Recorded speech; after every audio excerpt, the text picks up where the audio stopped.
Assalamualaikum warahmatullahi wabarakatuh. Halo teman-teman semua, perkenalkan nama saya Yunia Waliyah, mahasiswi semester 6 jurusan Perbankan Syariah Universitas Muhammadiyah Profesor Dr. Hamka. Kali ini saya mau berbagi sedikit materi dari mata kuliah manajemen risiko, yaitu tentang manajemen risiko pasar pada bank syariah. Nah, jadi gimana sih manajemen risiko pasar di bank syariah itu? So, kalau kalian penasaran, just keep on watching. Nah, pertama-tama kita harus tahu dulu nih, resiko pasar itu apa sih? Jadi, resiko pasar adalah resiko yang timbul karena adanya perubahan harga pasar dari portofolio yang dimiliki oleh bank yang menimbulkan kerugian bagi bank. Contohnya, sebuah perusahaan mempunyai portofolio sekuritas saham yang dibeli seharga 1 miliar. Misalnya harga saham sedang jatuh sehingga nilai sahamnya menjadi 800 juta. Nah, perusahaan tersebut mengalami kerugian sebesar 200 juta. Nah, kerugian tersebut disebabkan karena harga saham bergerak ke arah yang kurang menguntungkan bagi perusahaan. Selanjutnya yaitu proses identifikasi resiko dan pengukuran resiko pasar. Identifikasi resiko dilakukan untuk mengidentifikasi resiko yang dihadapi oleh suatu perusahaan. Teknik pengidentifikasian ini dapat dilakukan dengan melakukan penelusuran sumber resiko sampai terjadinya peristiwa yang tidak diinginkan.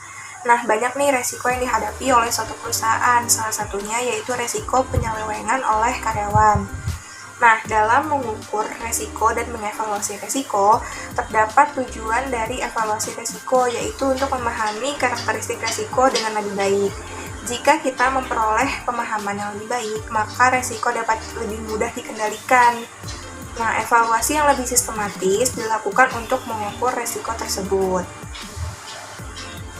Pengukuran dan pemantauan terhadap eksposur resiko pasar dilakukan terhadap perubahan benchmark rate risk banking book.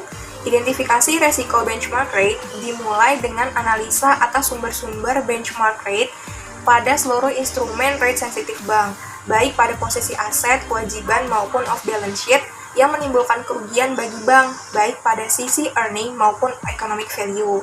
Nah, proses pengukuran dan pemantauan juga dilakukan terhadap mark to market yang dilakukan setiap bulannya sebagai bagian dari pemantauan resiko pasar terhadap nilai surat berharga yang dimiliki oleh suatu bank. Selain itu juga dilakukan pemantauan terhadap counterparty limit. Selanjutnya yaitu penerapan manajemen risiko. Nah, tujuan dari penerapan manajemen risiko pada bank yaitu untuk meminimalisir risiko-risiko yang akan timbul pada bank di masa yang akan datang. Nah, dalam perkembangannya, perbankan syariah menghadapi tantangan yang tidak ringan sehubungan dengan penerapan manajemen risiko, seperti pemilihan instrumen finansial yang sesuai dengan prinsip syariah, termasuk juga instrumen pasar uang yang bisa digunakan untuk melakukan lindung nilai terhadap risiko. Nah, penerapan manajemen risiko pada bank syariah paling kurang mencakup pengawasan aktif dari Dewan Komisi, Direksi, dan DPS, kecukupan kebijakan, prosedur, dan penetapan limit manajemen risiko. Terdapat 5 kebijakan manajemen risiko yang harus diterapkan untuk dilaksanakan oleh bank syariah. Yang pertama yaitu penetapan risiko yang terkait dengan produk dan transaksi perbankan. Yang kedua yaitu penetapan penggunaan metode pengukuran dan sistem informasi manajemen risiko. Yang ketiga yaitu penentuan limit dan penetapan toleransi risiko. Yang keempat, penyusunan rencana darurat dalam kondisi terburuk. Dan yang kelima, penetapan sistem pengendalian internal dalam penerapan manajemen risiko. Dan yang terakhir yaitu sistem pengendalian internal. Pengendalian internal merupakan suatu mekanisme pengawasan yang dilakukan oleh manajemen bank secara berkesinambungan yang berguna untuk menjaga dan mengawasi harta kekayaan bank, menjamin tersedianya laporan yang lebih akurat dan sesuai dengan ketentuan yang berlaku.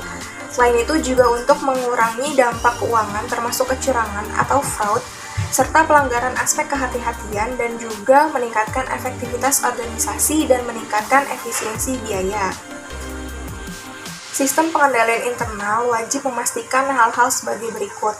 Yang pertama yaitu kepatuhan terhadap peraturan perundang-undangan yang berlaku serta kebijakan atau ketentuan internal bank. Yang kedua, yaitu tersedianya informasi keuangan dan manajemen yang lengkap, akurat, tepat guna, dan tepat waktu. Yang ketiga, yaitu efektivitas dan efisiensi dalam kegiatan operasional. Dan yang terakhir, yaitu efektivitas budaya risiko pada organisasi bank secara menyeluruh. Oke teman-teman, jadi sekarang udah pada tahu kan gimana sih manajemen risiko pasar pada bank syariah itu. Nah, mungkin cukup sekian yang dapat saya sharing pada kesempatan kali ini. Mohon maaf apabila masih banyak kekurangan dalam menyampaikan materi ini, karena saya juga masih dalam tahap belajar.